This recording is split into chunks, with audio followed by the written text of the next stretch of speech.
Good afternoon. My husband's a surfer, and I've paddled around on surf trips for 10 years, and they've resulted in tears and lost Tiffany's earrings. But after that, I may try again. So my name's Monica, and I'm here to talk to you about mobile. All the kids are doing it. But first, a little bit of housekeeping. If you could turn your phones to silent, please. That would be appreciated. And then here are all the things you can do next. You can post on Facebook or Twitter or Instagram about the cool presentation you just saw. I did. You could look around for a really good bar around this hotel to go get a drink afterwards. You could scan any number of things in your briefcase, scan their UPC, see if you can get them cheaper. You could go online and date if you want. And really, this is a revolution of things that you can do while you're listening to me talk. And how did we get there? We got there fast. This picture has been circulating Facebook for the last 4 or 5 days. I don't know if you saw it. This is the swearing in of Pope number, actually I won't even guess the number, the last Pope in 2005, and this Pope.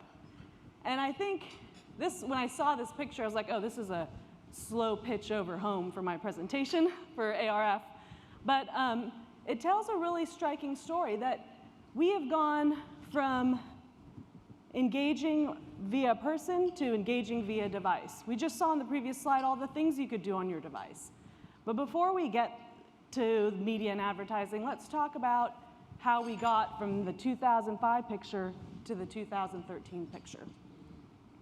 And I don't think we're able to do that without talking about the device or the handheld supercomputer.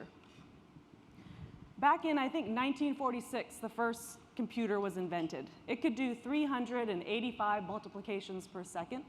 It took up a whole room. It wasn't in your pocket. And people were very excited about it. In about 20 years later, now I'm failing my history here, we took a computer to the moon. Today, the average smartphone can do 2 million instructions a second. That is phenomenal. And we have to talk about the smartphone in order to understand mobile. Smartphone adoption varies by country. You can see penetration upwards of 50% in most countries, so we're reaching a majority. And a smartphone can be defined as a device with an operating system, with or without a touch screen, but a device that catapults the consumer into a world of media, apps, maps, anything that you can imagine. In the places where we don't see smartphone penetration as high, we see folks using feature phones. It's just a natural trajectory from feature phones to smartphones. The pace at which smartphones are being adopted is dizzying. But when you do go global, when you are going into India, consider smartphone penetration. India, which has a 80% feature phone penetration rate, you may have to vary your advertising strategy. In a highly penetrated market of smartphones, you can look at display and video. In feature phones, you might not need to think about SMS text campaigns. In fact, there was one advertiser in India who worked with the carrier to place thousands of missed calls on people's feature phones. Well, consumers would look at their phone, oh my God, who is this? And they would call back. Consumers were calling the brand to talk about the brand. So look at smartphone penetration, but also look at smartphone penetration amongst the segments that you're trying to reach. We see typically males adopting smartphones first as early adopters, and then we can see it evening out in some cases as smartphone adoption hits 50%. But that's not always the case. Actually, in some countries, even though smartphone penetration is upwards of 50%, we still see a highly male skew. We also see a younger skew. So definitely younger folks tend to adopt smartphones first, and then in some countries it stays that way for a little bit. So how did we get these smartphones in all of these consumers' hands all over the world? Well, we all know and love our iPhones, but we really got to talk about Android. So Google did a very powerful thing. They made Android open source. So now, major players, LG, Samsung, Motorola, with global supply chains, Global innovation centers could drive the innovation of the smartphone. And for the first time in years, an iOS device is not leading global sales. And so this economy of scale has brought about a low-price Android device in developing markets that has really appealed to the consumer. This is Android share in Brazil, China, South Korea, UK, and US, #1. And in the orange countries, #2. So who is Android second to in those countries? Anyone? iOS, only in Australia. The rest of the countries, Android is second to Symbian. Our friends at Nokia are still thinking about retaining this market share. Even if we look home and domestically in the US, we see the staggering trajectory of smartphone penetration. It's doubled every 2 years for the past 4 years. We're also going to start to watch tablet growth and smart TV growth. One thing that you'll notice about all of these devices is that they have something in common. They're connected. So when we talk about mobile, before we talk again about media and advertising, we've got to talk about the fundamentals, the device and now the connectivity.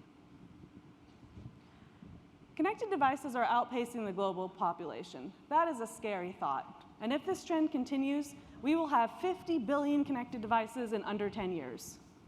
What is a connected device? Many of you have heard of the term M2M, or machine to machine.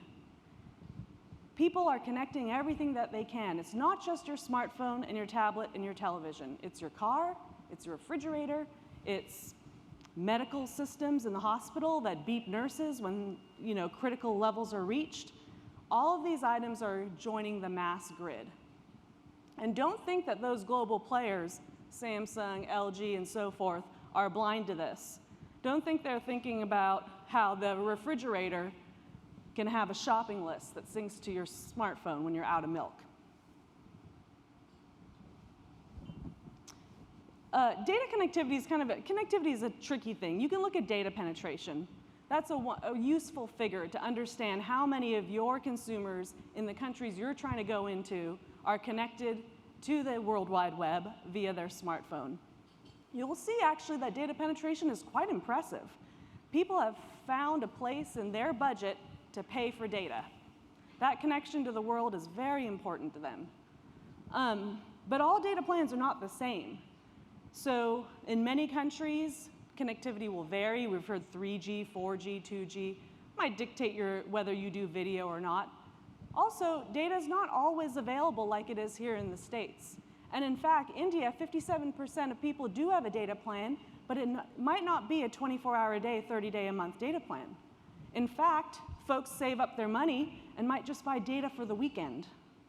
So your audience is not necessarily there all the time, but maybe on the weekend. Maybe there's a big event, a big cricket match. Everyone's going to have data that week. Just because these countries have lower smartphone penetration and lower data plan rates, don't think that they're behind what we see in the US. I'm going to tell you a little story. Many of you know Susan Whiting, our chair of Nielsen. She is one of Fortune's most powerful women. Susan, as part of this program, has an exchange program with other women, international women, businesswomen.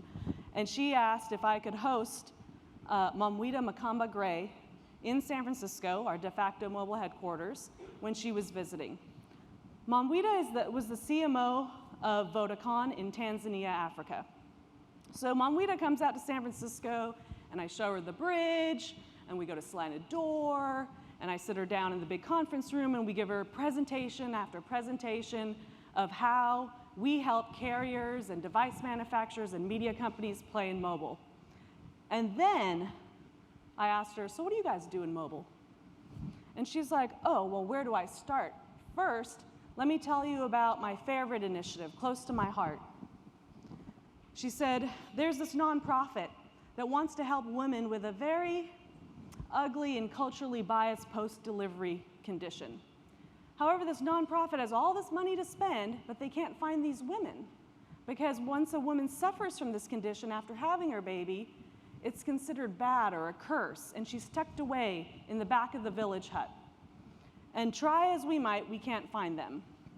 So what we did is we partnered with this nonprofit, and we hired folks to go out and live amongst the villages. They will be priests, they will be advisors, and when they come across this woman after gaining the trust of the village, they'll have just a few minutes to convince her to go to the hospital for this free surgery.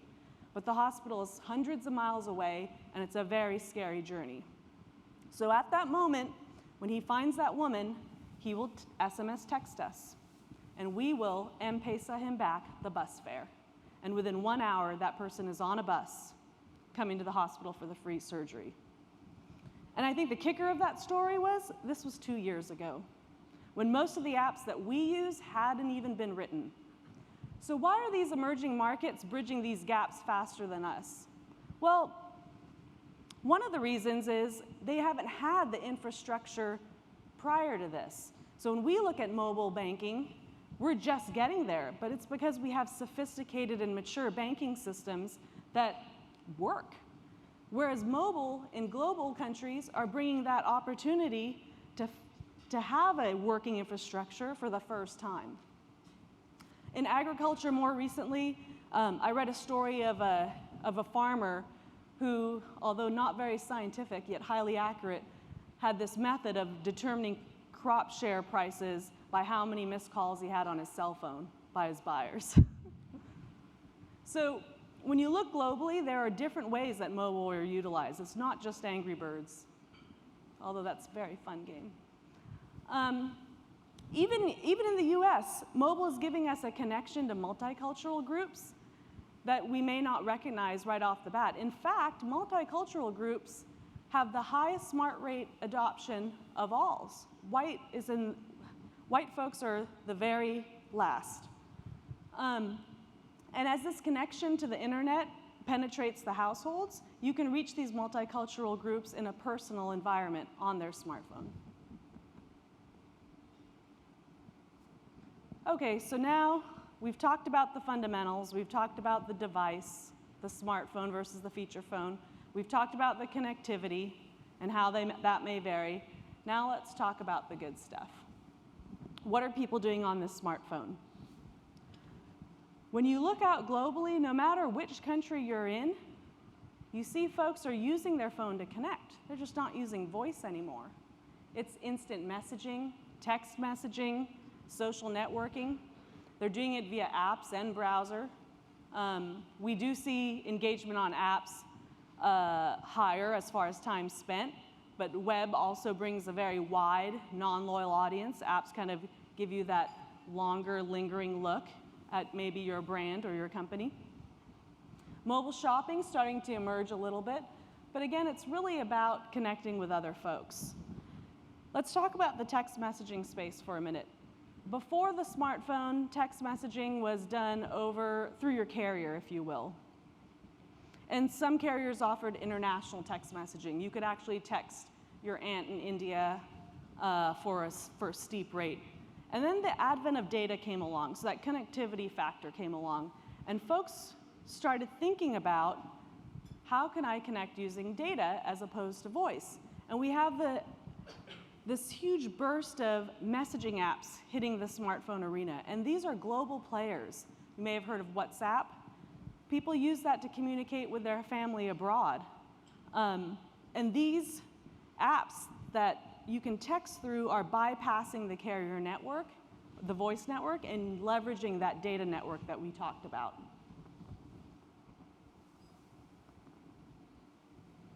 Another interesting aspect of what people do on their phones is social. So perhaps it took us a little bit by surprise. And I mean, after all, Facebook, Twitter, those started as desktop websites, right? But the fact that connectivity enabled people to check in all the time and see what their friends were up to actually surfaced the demand that may have been there all along. Social networking lends itself to mobile. If I'm out on the go, I want to take a picture, post it on my Facebook. I don't have to wait till I'm home. that night. I don't have to check into an internet cafe. I can do it instantly. And so as you see social networking companies shift their focus to mobile, this is why.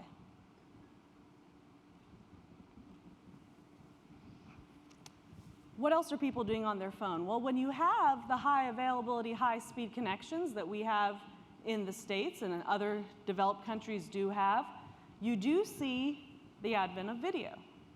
So all of a sudden, our smartphone is becoming a little video player. In fact, this is what, December 2012? Already, mobile video was neck and neck with online video viewing.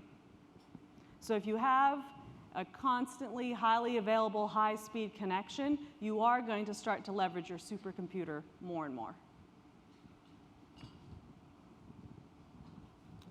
All right, advertising. So this is the good stuff, right? There's a lot of sentiment out there about advertising. But one thing that we have found is over 50% of folks in a lot of countries are okay with advertising if they get something for free. Whether that's extra minutes from your cell provider if you opt into their SMS text campaigns, or a coupon, or a buy one, get one free, if you're giving something to the mobile consumer, they'll let you be on their personal device. So let's carry that on through how should you advertise on mobile. I think the very first and most important thing is know your reach. I mean, this is not rocket science for anyone in this room, but knowing your reach on mobile has some unique aspects. One, know your reach on web versus app, because it's different. The experience is different. The consumers that go to the web are different than the consumers that use the app. And understand the unduplicated audience between the two. Ensure your ad resonates. We'll definitely talk about that. And of course, the holy grail, it drove reaction. So we all have seen folks walking around with their cell phone, your spouse, your kids. Drives me nuts when I'm talking to my husband and his nose is in his phone. It's staggering. 2 hours a day. US consumers have their nose in their phone 2 hours a day. India even higher. Although I should say India's in lower smartphone penetration. These are early adopters. They tend to be more engaged. But still, the numbers are staggering. So you know they're on their phone. Figure out what your reach is. How many people are you reaching? How often? And for how long? So we leveraged our mobile metered panels here. So I guess one important note there, as we see mobile become more of a platform to reach your consumers, we see the research methods starting to sophisticate. We see folks wanting to move away from recall and into mobile metering. Not a new concept. We do it in TV. We do it in online. This is mobile meter data, because when you ask somebody how much time they spend on Facebook, or how many times they check it a month, no one's going to say, I check Facebook 151 times a month. 5 times a day, right? And for how long? 5 hours a month. In Japan, there is a messaging app, Line, that's bigger.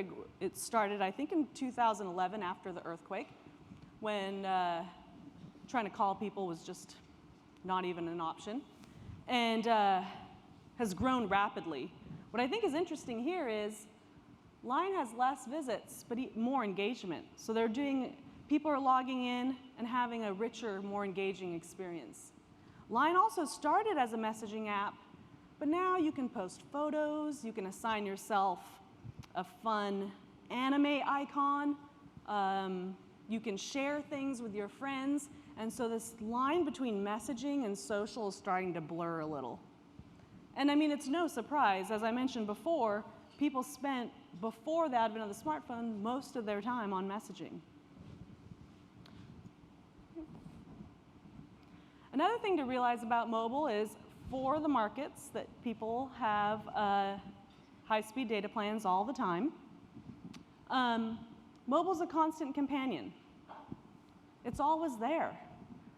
You can reach your folks in the morning, in the afternoon, in the evening. One of my favorite things to do with this meter data is actually look at day-in-the-life analyses, especially the college kids, where we can look at what apps are used by hour of the day. And you can see the college kids. They're out late, they're Instagramming, they're Twittering. Around 2, 3 a.m., they must be back at their dorm room because Angry Birds kicks on, or all sorts of online gaming, and then it goes dark. And then at 11 a.m., the alarm goes on. 11 a.m. I can't even believe setting an alarm for 11 a.m. But these day-in-the-life analyses, understand what your customer segments are doing all throughout the day on their mobile. A typical downtown worker gets up, checks the weather. In the morning hours, weather's like one of the #1 apps. May read some news on the train ride to work, checks Facebook again, checks Facebook at lunch, maybe Facebook a few more times, and then after work, you see the pattern repeat. Back on the train, back in the news, and home at night. And then maybe when they get home, they actually put down their smartphone and pick up their tablet. And now we have this second screen experience, right? I think it's 80% of folks use a smartphone or tablet while watching television. So now we've understood our reach. Now we should talk about ensuring our ad resonates. So we've seen that, and I think we've talked about it a lot today, there's people sharing stuff. And how can brands be part of that conversation? Well, trust is very high if it's coming from people I know.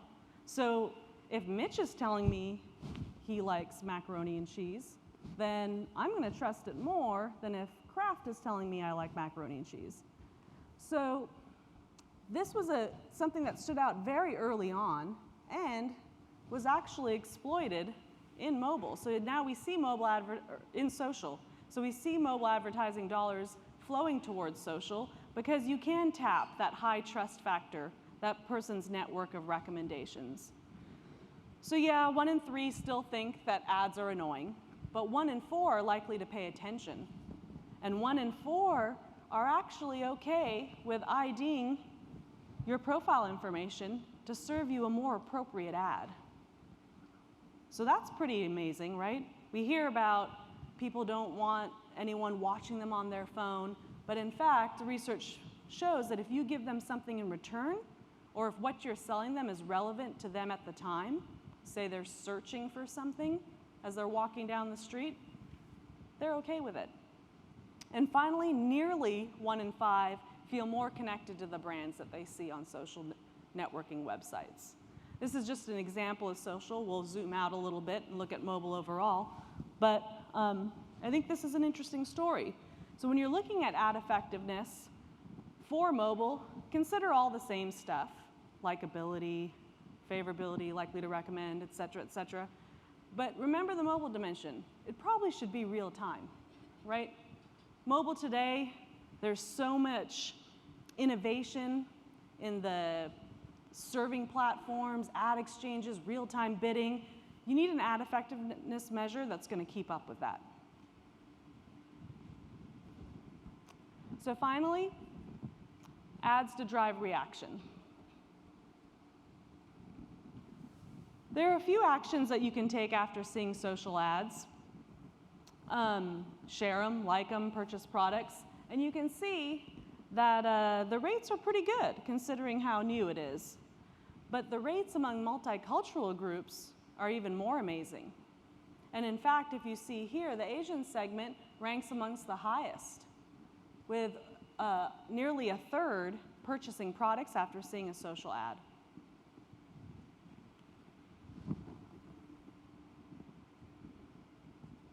As far as making a purchase, whether it's done over the internet or they've gone into store, we see good results on both. In fact, the highest rates we see are on getting that coupon that we talked about earlier. And again, we see multicultural segments reacting much more favorably towards social ads. So when we think about our advertising strategy, think about mobile sites.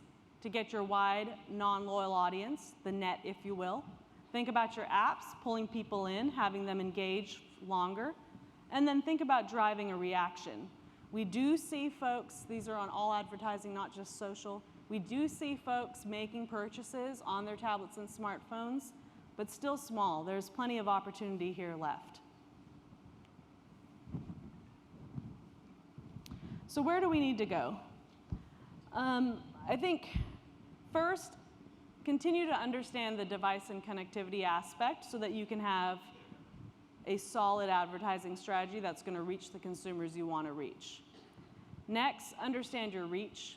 Let's do it in the most accurate way possible. Understand your effectiveness. Think about it in real time. How can I tweak these things on the go? Mobile's a fast-moving space. Stay on pace. And finally, reaction. Can we prove the holy grail? And with the mobile and the advent of payments, mobile shopping, perhaps we can. We can track the reaction much more accurately than before. Okay. I wanted a chance to take questions, if anybody had any questions. So I think there's folks with microphones around the room.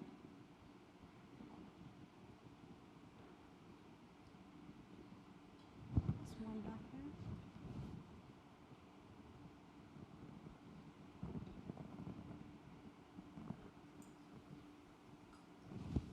I think there's one back there. She's chasing you. No. Oh.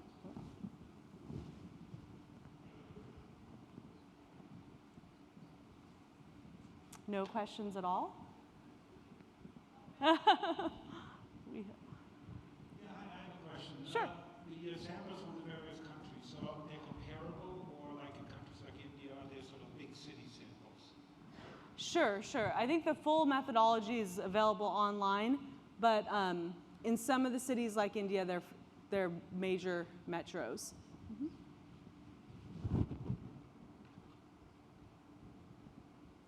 Hello.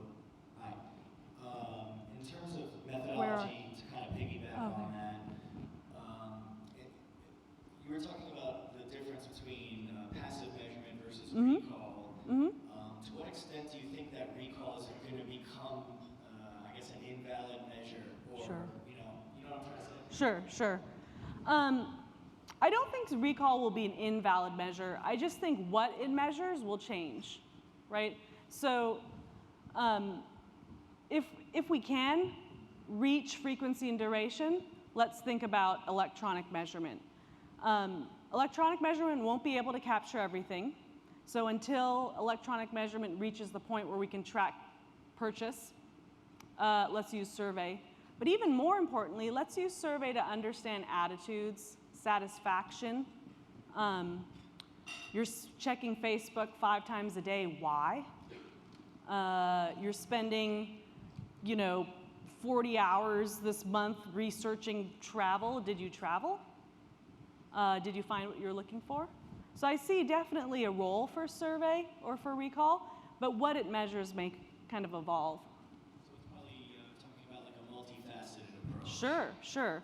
We have one client, so one thing that we do offer on our mobile metered products or panels is the ability to survey them under certain conditions.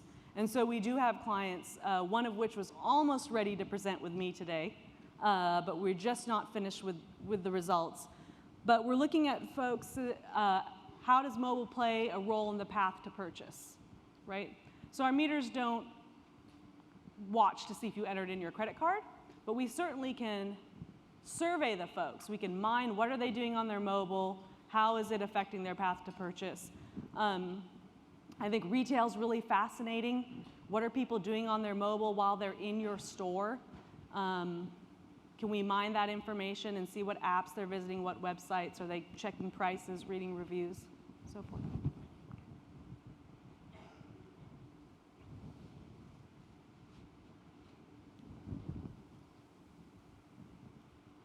All right.